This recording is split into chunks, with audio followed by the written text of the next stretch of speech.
បាទសួស្តីបងប្អូនទាំងអស់គ្នាថ្ងៃនេះពី Channel Bit Sharing Knowledge មានវីដេអូថ្មីមួយទៀតហើយចង់ចែករំលែកទៅកាន់បងប្អូនទាំងអស់គ្នាអំពីរបៀបដាក់ password នៅក្នុង Microsoft PowerPoint បាទអញ្ចឹងដើម្បីកុំឲ្យខានពេលយូរអញ្ចឹងបងប្អូនចូលមកទស្សនាទាំងអស់គ្នាអញ្ចឹងជាដំបូងបងប្អូនត្រូវជ្រើសរើសយកMicrosoft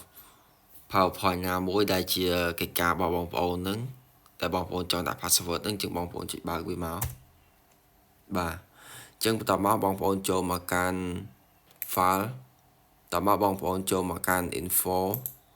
តមកជ្រើសយក protect presentation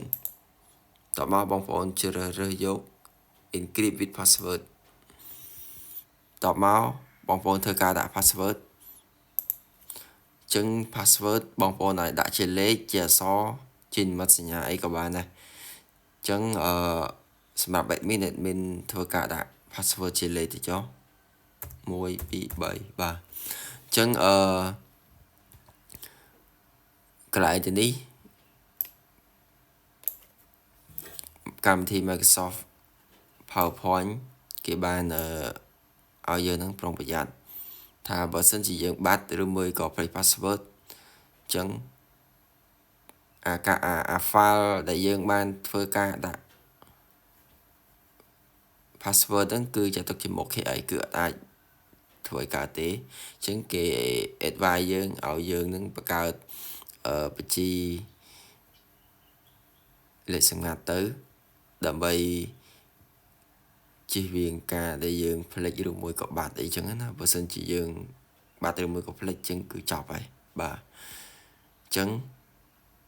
បងប្អូនជិះអូខេមកអញ្ចឹងត្រង់កន្លែងទីនេះគេថា re-enter password អញ្ចឹងបងប្អូនដាក់ដូចគ្នាមកឲ្យដូចគ្នាជាមួយនឹងអាមុនទៅបាទចាំមុន admin ដាក់1 2 3ឥឡូវ admin ដាក់1 2 3ម្ដងទៀតដើម្បីឲ្យវាដូចគ្នា1 2 3ជាបងប្អូនជិះអូខេទៅអូខេជាបងប្អូនឃើញហើយ protect presentation អញ្ចឹងគេថា a password is required to open this presentation អញ្ចឹងបងប្អូនចុចចាក់ចេញមកតមកបងប្អូនយកពាក្យ save បាទខាងលើនេះ save តមកបងប្អូនអាចបិទវាមកហើយបងប្អូនបើកវាមក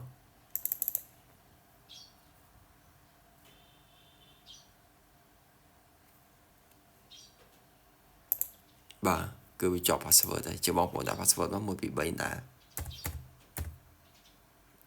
បងប្អូនចុច enter មកបាទអញ្ចឹងគឺបើកបានហើយជាបើសិនជាបងប្អូនគិតថាវីដេអូមួយនេះមានប្រយោជន៍បងប្អូនជួយ subscribe like និងចុចសញ្ញាកណ្ដឹងដើម្បីបានវីដេអូថ្មីទៀត